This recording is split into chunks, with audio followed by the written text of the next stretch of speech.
Alright, to check the ball joints, what I'm going to do is I'm just going to use a shovel. I'm going to be moving this tire around. I have it's supported by jack stands. Alright, so I'm going to manipulate the tire with the shovel. You see how much movement there is? Let's go a little tighter.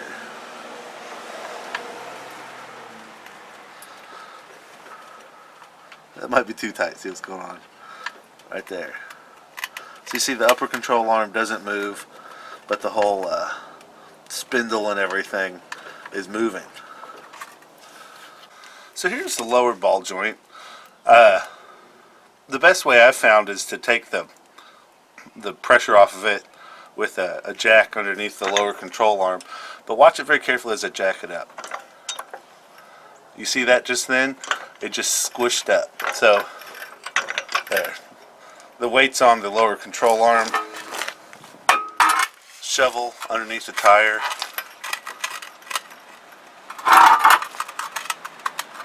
Can you see that movement? Zoom in. Nice and tight.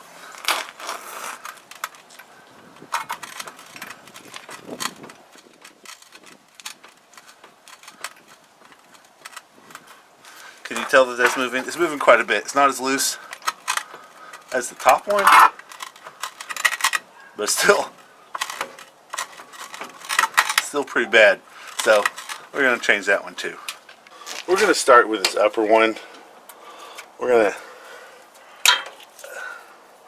get the cotter pin out.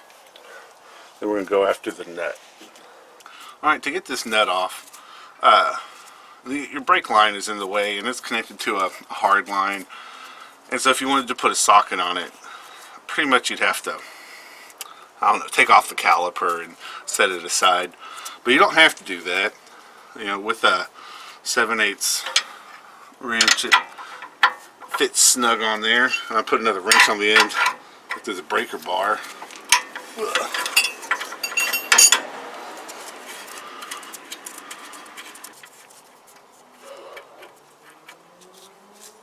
Ta-da!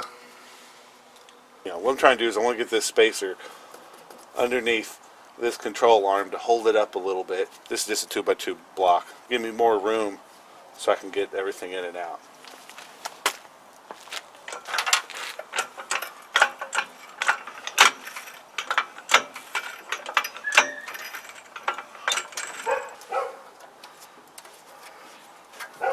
That'll fit in there. Oh God. Danger, danger, danger. Okay. See right up in there? See, I got a little block of wood to hold that up a little bit. That just makes it just a little bit easier to get the slack to pull this stuff apart. I'm going to let down, take the sway bar off. Sway bar is over here, and then the sway bar, you know, link or whatever connects it is right there. Let's just loosen that up. I bought new bushings for that too. A 14.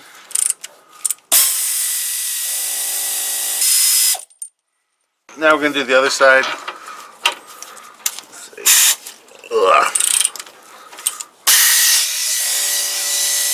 So I also bought a sway bar bushing kit because I get some terrible noise, you know, bang, bang, bang, bang, over every bump. So we got the nut off the bottom. We're going to separate the ball joint. I'm going to use my you know, fork here. Did we get it? Did it give me a big pop? Well, that's unfortunate for a YouTube video not to know if you cut it off or not.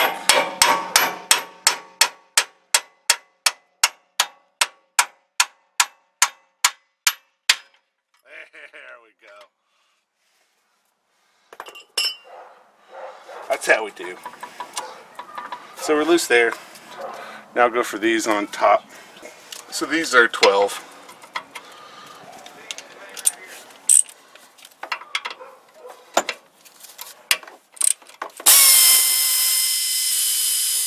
So just for some more space, I'm going to go ahead and take the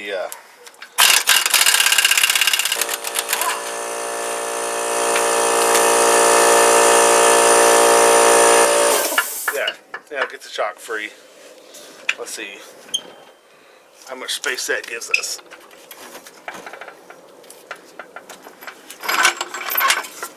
That gives us quite a bit. Look at there. So shock free, sway bars free, a little bitty spacer under there. Let's just see. Yeah.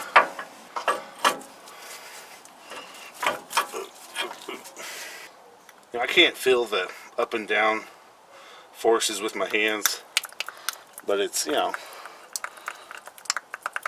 it's loose. These are actually pretty cool because they got a lot of extra metal on this, the sides of them. They're not meant to go side to side. They're meant to have a good range of motion in and out, and then spinning. All right, so I got the old ball joint out, and you know, before I banged on it with the fork, the boot was still intact, and that's kind of incredible. You know, because I have no idea how old these are, but people claim that they last like, you know, 250, 300,000 miles. I got 260,000 on this particular 4Runner. But you know, they are serviceable. I mean, if you take that little nut off, they'll take a regular grease zerk right in there, and you could try to extend its life even more. But these are cute because they got these little diaphragms here, so when you overfill them and they squish, they can, you know, eject some of that extra grease off of it. But we have a couple options.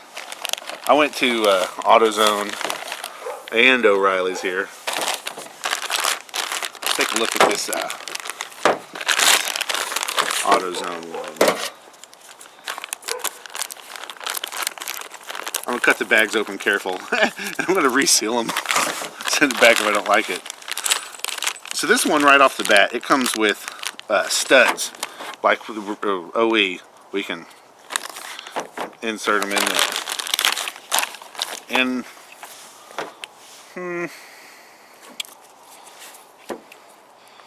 it's pretty similar, you know. The grease zerk points opposite directions, which is weird, but that doesn't mean anything. Let's see. Oh god. Ugh. Oh yeah, that's tight. That's very tight.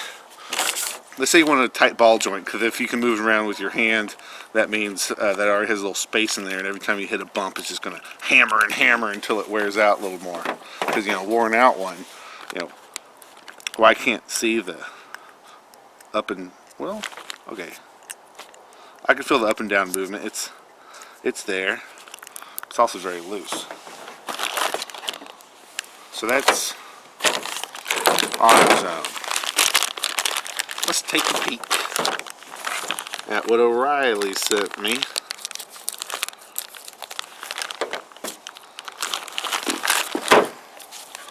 Okay, seems to be a lighter construction, thinner. It's a, you see that's a thinner material. The boot is completely different. It just straight up comes off, and the nut is a different size. Looks like AutoZone went through the effort to at least give you the same size hardware so you don't have to find different tools. This boot is pretty fugly. I don't know how it's supposed to stay on. Just, guess it smushes down on there. I don't know. You got a couple layers there, ball and a ball. This one can be moved. Ugh. Comes with a little bit of grease. That's not so bad. This is pretty tight, but not nearly as tight as the AutoZone one. And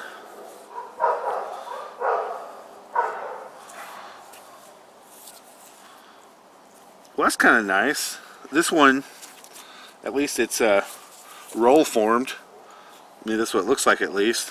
You know, they have this process, friction roll forming. You can YouTube it, and it looks like they have a giant weight that just comes down, and they spin it real fast and push it, and it's like, what's it called, torque friction rolling, and they can just shape that metal up. So I guess that's what they did here, make this one. Ooh, let's get that straight again. But the boot, I just don't understand the boot. I don't really like, the boot doesn't seem like it's going to stay put at all. I don't know. I'll probably go with the O'Reilly's one. Let's see the hardware here. So the hardware is nuts and bolts. And they look a different size. They don't look like a 12 millimeter. So I don't know. You know, there's tons of videos out there of talking about the differences between ball joints, and I just don't know what to say. I decided to go with the Autozone ball joint for the sole purpose of I didn't have a 1 1/16 inch box-in wrench for installing the O'Reilly's one.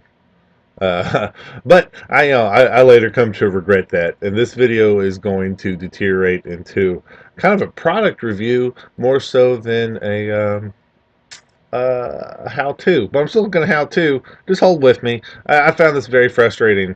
These aftermarket parts, like very frustrating, and eventually I wound up getting something from Napa, so I could use the when I replaced the lower ball joint. So one thing that's unfortunate is it would be nice if you could install these studs with the nut, like you put the stud in there and then put the nut on there and pull the stud into place.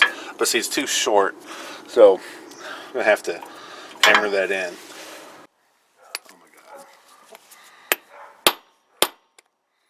See what I'm doing? The socket.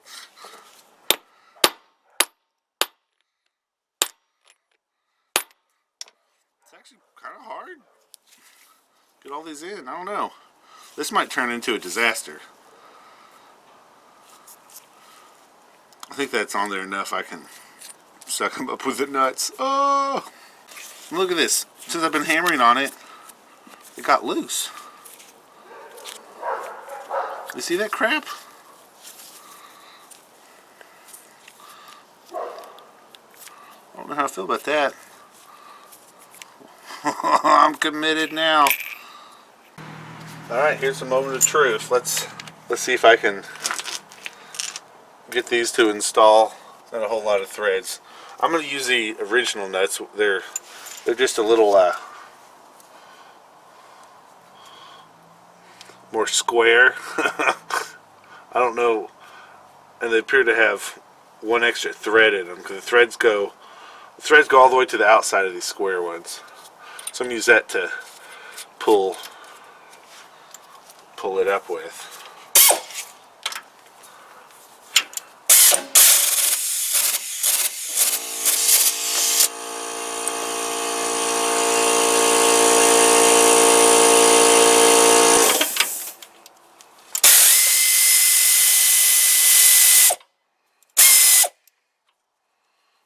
Well, that appears to have gotten them installed. A little bit rough, but whatever. Let's see if you can do it with less threads. This might be the one I break.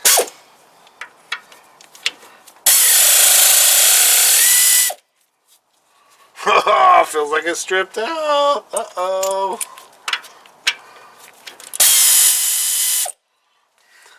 Whoops.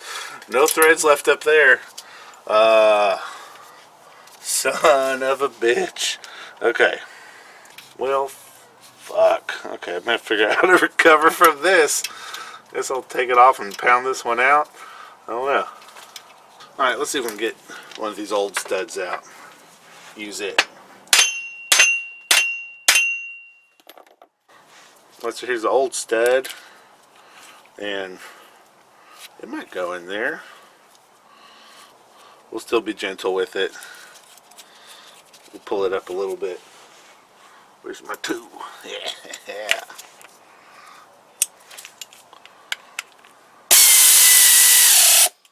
Oh. Got it about halfway.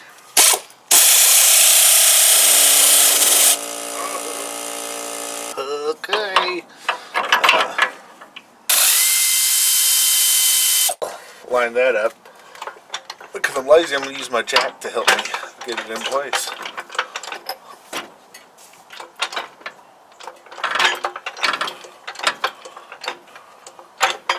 Looky there. The new one. Let's just see if it is the same size. Oh, it's not the same size. I don't know if I can roll with that or not. Because the whole point in doing this was to have sockets that would fit it. I mean, to use a wrench so I didn't have to take off the brake caliper. Son of a gun. Here's the factory nut here. It's a 7/8, which I happen to have a box and wrench for. The Autozone one, they gave me a 15/16, which I don't have a box and wrench for. And then O'Reilly's, they go all out with and this is a 1 1/16. So I'm just gonna go back on with the original equipment. Otherwise, I'd have to take the brake caliper off and everything. Anyways, it's time for a tiny little beer. Yeah. We're gonna go on with the original equipment.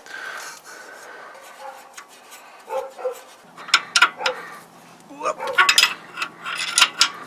Whoop. Get it nice and tight. Get her done. Alright. Oh my god.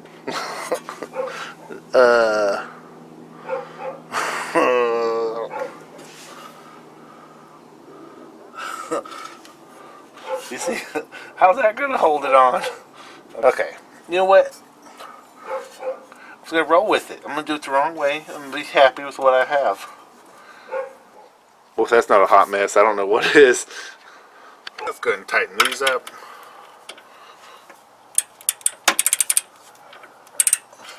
Oh, it's not the same size.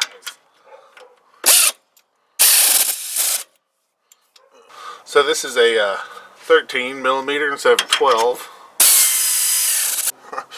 So next challenge is with this grease zerk pointing straight up, and my grease gun having a rigid straight thing, will I be able to grease it? I don't think so. So we'll try something else. Ugh. That would work if the tire was off. Oh, nope, never mind. Alright, so now I'm trying 45. This might work. Let's see where it's going to wind up. There you go. That's nice and tight, maybe? That's actually not tight. Let's see if that'll go on there. Well, that works at least.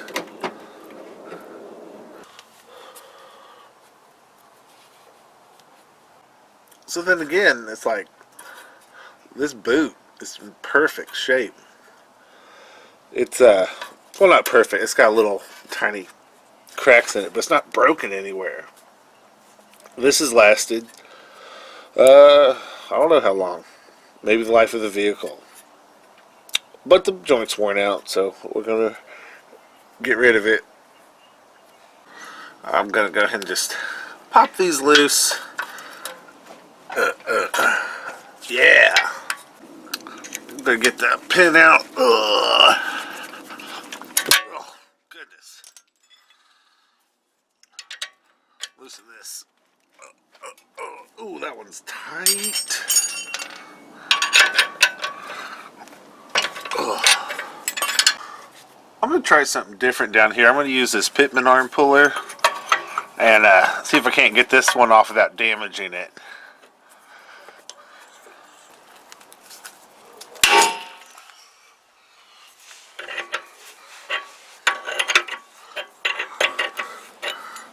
All right.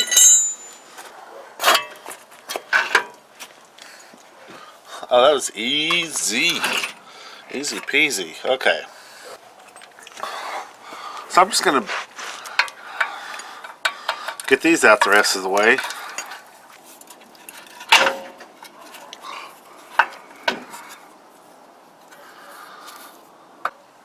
So here's the, I decided to put this one on. This is a Autozone ball joint. I mean, it's got that extra horsepower blue color to it. That's just cool. I'd like to have performance stuff. It seems to have the proper offset of the ball, where the O'Reilly's one is fairly flat on the top, and from my eye, it just looks like, I don't know, it just doesn't look quite right. Although I'm sure this AutoZone parts are just absolute garbage, and I'll regret instantly using them.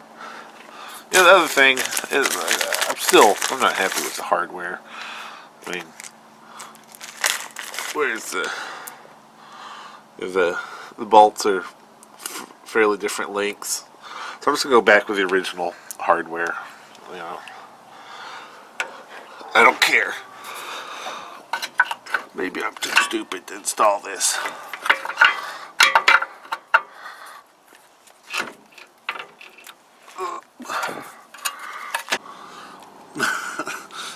So it doesn't just pop in and out like the original one. So I'm gonna try using bolts to pull it down in place. Okay, so now we got to figure out, get the other side in place. Maybe these long giant bolts they sent.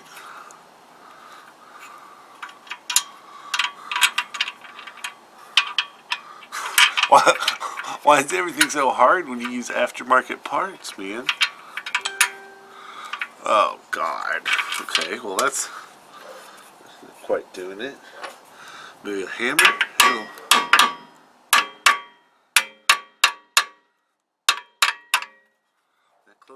I'm just going to cinch it up there in a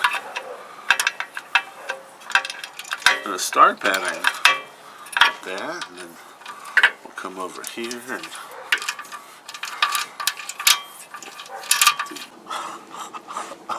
okay, I can't seem to close the gap and get this thing to come in here. I mean, these are getting very tight.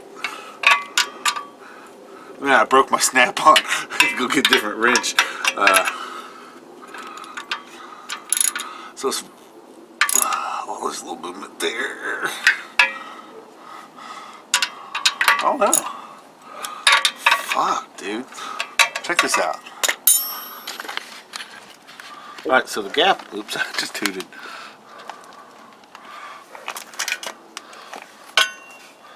See that? See that gap in there? I can't get that to close. I guess I'm going to take this one off and try the O'Reilly's one, see if it goes in there better. I couldn't get that on there, man. They fucked me again. Look at this. See how high up the original one sticks up. Then O'Reilly's, the whole metal casing sticks up instead of just a little lip. Then the O'Reilly's doesn't even have a damn machine surface around the edge for it to hold on to, I think. I don't know. And it's loose as fuck. Might already be worn out. God dang. Alright, here goes O'Reilly's. I'll just tweak that forward and get that in there. Wow. That's pretty loose. But seriously, these parts are killing me. They're cheap in a lot of ways. I really need to just almost stick to the Toyota parts. When these wear out in 15,000 miles or whatever, we'll go Toyota then. That would be nice. I guess it's tight. It's on there. I don't like this one as much, to tell you the truth. But at least it fits. But it's so damn loose, man. It's just like worn out already. Well, the excitement wore off a long time ago. Sometimes working on a car can be a joyous event. Just really, get into the zone and just enjoy yourself. But this one, with these parts, it was such an easy job. Done it before, but then like, why are the parts having to be difficult? Why am I having to pry them off because they won't go all the way on? I mean, that's really stupid. And then, it doesn't even feel like I'm making it better, because the quality of these parts is so low. They're already worn out. They're just loose, sloppy, slapping around. Like what kind of ball joint replacement is this? I think it's time. I think it's time to give up on these, part stores for most everything. I mean, even the oil's overpriced. When you go to Walmart and get the oil for, 2/3 the price. I think I'm gonna call it quits. AutoZone is dead. O'Reilly's is dead. I haven't been to Napa in a long time. Maybe they're still okay. Advanced Auto Parts, we got one of those in town. I don't think I've ever been there. Jeez. This is all the lowest grade of Chinese bullshit. I hear that the Chinese can make good stuff if that's what the manufacturer's requesting them to do. But it's like, I guess the profit motive is so high that they just like are giving us absolute shit. I had the other day I posted a video of a little bit of a frustrated moment I had with a CV axle. The holes weren't drilled the same diameters. It wouldn't fit on because one of the holes didn't get drilled out to the right size. I mean, how the hell does that happen? How are you supposed to trust what's inside that thing when they can't even drill the holes on the outside the right size so you can bolt it on? Oh, I don't know. But I guess I'm going to put it back together.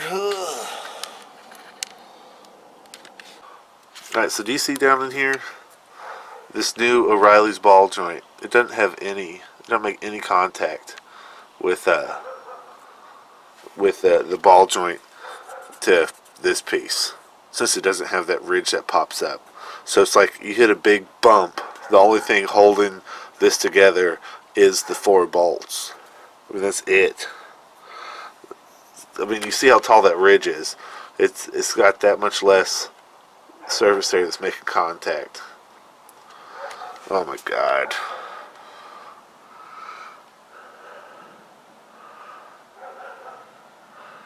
Fuck. You know what? I think I'm going to change it back. I think I'm going to go back to the original one and return this piece of shit. I mean, that's just unacceptable. And you can all see why the O'Reilly's one wouldn't go in. Look at that. There's an actual machined lip there. I mean, no wonder it wouldn't go in. Let's look. So the original has a lip, and that lip makes direct contact with the let's call it a hub assembly, since I don't know what it's called. This one, the O'Reilly's one, look how much longer it is. It won't even fit in there because the little hub assembly or whatever isn't even machined deep enough to accept it.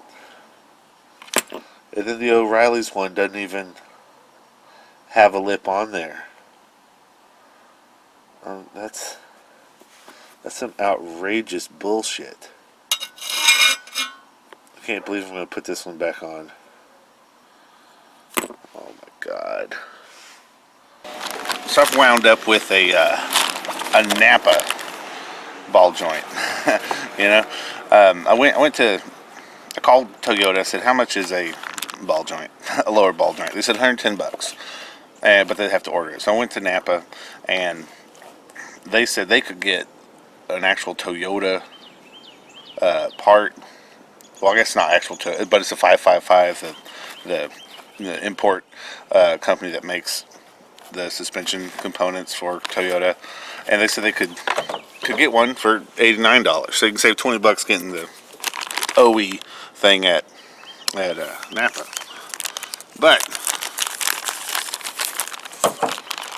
what they had in stock was their precision engineered Napa branded whatchamajigger. So this looks more right. The lip is a little bit taller, so it should still bear in there. I don't know. I guess these boots are fine. At least this one's like permanently attached, so it doesn't come off. But I'm not real stoked about this style of boot. I don't know if it has the longevity, but whatever. Napa promises this is higher quality than original. We'll see. So third try is a charm.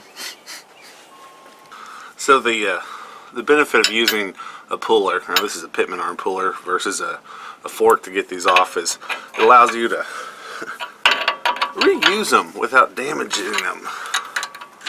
So I reinstalled the original one last night just in case I needed to use my truck to get my kid to school, but the wife was home, so that was nice.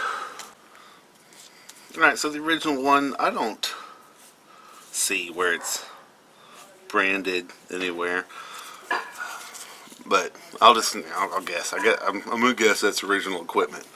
I mean, the shock I just took off was original equipment. Got the new one. So the little lip I was worried about. See, it's about the same there. So I'm feeling more confident. And hardware. Let's see what the hardware's like.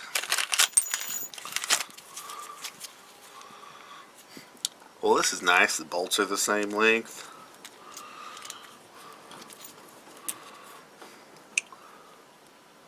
Yeah. You know what? There are a different size, but whatever. I'm desperate at this point.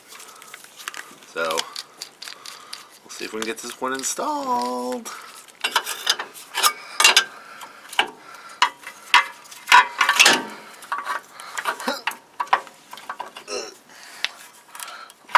Not pretty. Okay. I'm gonna secure this one in place. Yeah, I know what I'm doing.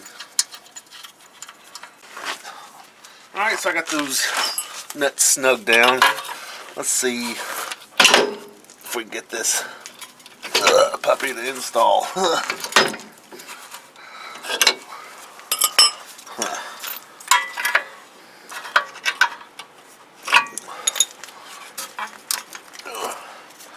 That is it's a fairly stiff ball joint. It's not the... This gasket's already getting... this boot's already getting squished. We'll see how that goes. I think I can. I think I can. That's pretty tight. I don't know if I can make it another turn on that. Oh, let's try it. Let's try it. We're gonna try one more. We're gonna tip for the big one. Almost. Don't break it. Very close. Holy cow.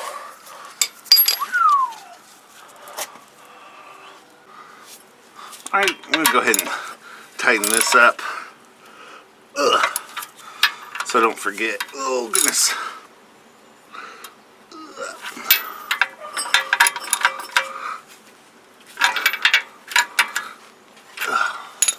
So I got the steering unlocked so I can give it a turn.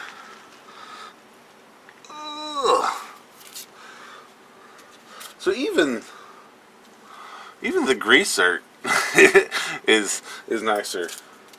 Let's see if I can find. Yeah. I mean, it's got more threads on it. It's got this better shape. I don't know. I am liking this.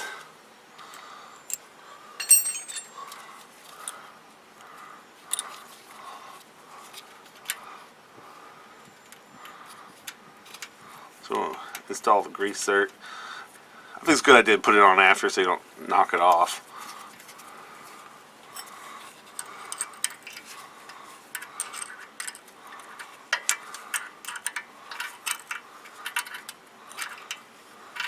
I mean, it's not loose at all. The threads in there are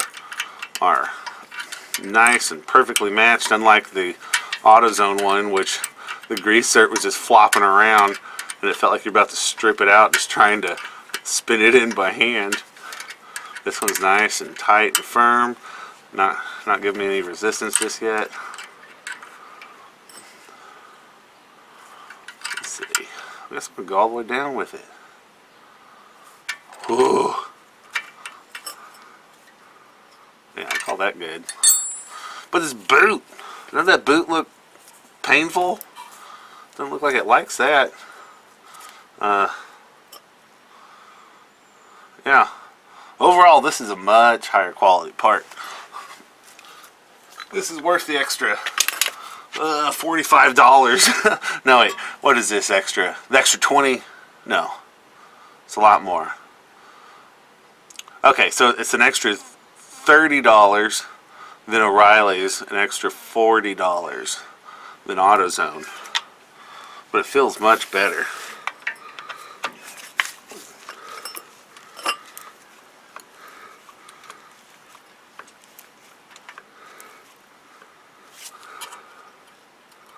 I'm going to be careful not to overfill it.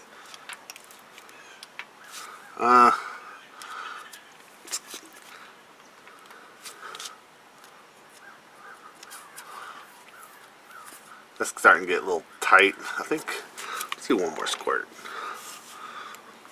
No, one more. I don't want to leave it ungreased. This came with quite a bit of grease from the factory. If you didn't grease it, it'd probably be okay. It didn't take a whole lot of grease, whereas the AutoZone part, it just kept taking and taking and taking grease. I mean, it must not have much material inside. It must have a lot of empty spaces if it can fit all that grease I squeezed in the AutoZone one. My predictions for AutoZone upper ball joint is this just going to die in 20,000 miles. That's what I'm thinking. Alright, let's leave that all greasy. Yeah. So I know I've greased it. No, that's not a good policy. Well, yeah. That's It went on easy. It didn't need a whole lot of grease, so I think there's not very many voids inside there. A lot of surface area for the ball to ride on, probably. I don't know. That installed the way you would expect a new part that was actually built for a car to be installed. You know, these other things don't even, they just sort of resemble the application that you're installing them for. So here is a Toyota branded Tokiko shock. This was what was on it. You know, it's dead. So yes, what is this, like 26 years now? That's my 26-year-old shock. You know, I was at Napa and what they had was KYB, which are made in Japan. So went ahead and picked up a couple front shocks. In the previous video, I replaced the springs on the back of this vehicle, and I put new shocks back there. So I'm just going with two. Ooh, it's gonna get all dirty. There we go. Yeah, made in Japan, KYB. Very nice. So one last thing that I did was I bought a Prothane, you know, sway bar bushing kit. I was missing one of these sway bar bushings, and I was missing one sway bar link bushing. And you know, it's just buying one of these on Amazon was 13 bucks, whereas buying a set of these and one sway bar link from the auto parts store would have been 35 bucks. You know, I don't really know if these Prothane things last as long as a rubber one or not, but you know, go for it. Now that I got that tightened up, I'm just gonna spin this back around to a neutral position so this little ball joint here isn't too cockeyed and it can maybe last longer. So here's one thing that's a little bit sad. My new Prothane bushing, as I was installing it, I didn't see it getting pinched right there, and it's just kind of been permanently deformed. I tried taking this off again and straightening it out, but it pinched the boot into a different shape, so that's just what it is. Gotta be a little more careful installing these. They're not as forgiving as the rubber ones. So just some real talk. The parts from AutoZone and O'Reilly's cause frustration because they don't fit. They don't fit right. They cause problems. They slow down your workflow. It was a big disaster. You know, little things like this greaser pointing the wrong direction. We can't get your grease gun on it, so you have to get a 45 or 90 degree angle to even get the thing where you can maintain it. That's crazy. The Napa part went right on, caused no problems. You know, seems high quality, even though I'm suspicious of the boot. So I don't know what to say. I wanted this to be a how-to video, not some sort of like product review, frustrating nonsense video. So my advice is, you know, buy Toyota, or, you know, the Napa Precision part, their house brand seems to be fine. But also at Napa, you can buy the 555 branded stuff that they say is original equipment for Toyota. You can buy that cheaper than you get at the Toyota place. So for these suspension components, avoid the cheap shit, spend some real money, and get a good part. And probably in 5 months or so, we'll be back at it, replacing this piece of shit. I'll keep you updated. Well, this stretch of road used to be pretty problematic for me. A lot of clankety clank, bang, bang, bang, bang. Oh, hell yeah. Woohoo! Let's see. God. Think I got her fixed. This isn't bad at all. It takes bumps a lot better. But they still kind of, I mean, I don't know. It's an old car, so it's not completely quiet, but ooh, that is nice. Well, I'll call that a success. Still have a ton of stuff I need to fix on it. I mean, all this original Toyota stuff lasted, what's that say, 256,000 miles. So it's going out. It's dying. Even a fine-tuned machine like this doesn't last forever without some intervention. With my 3-point slow. Alright, well that's it. I'm signing out, guys. Sorry for how long this video is going to be. Okay, peace.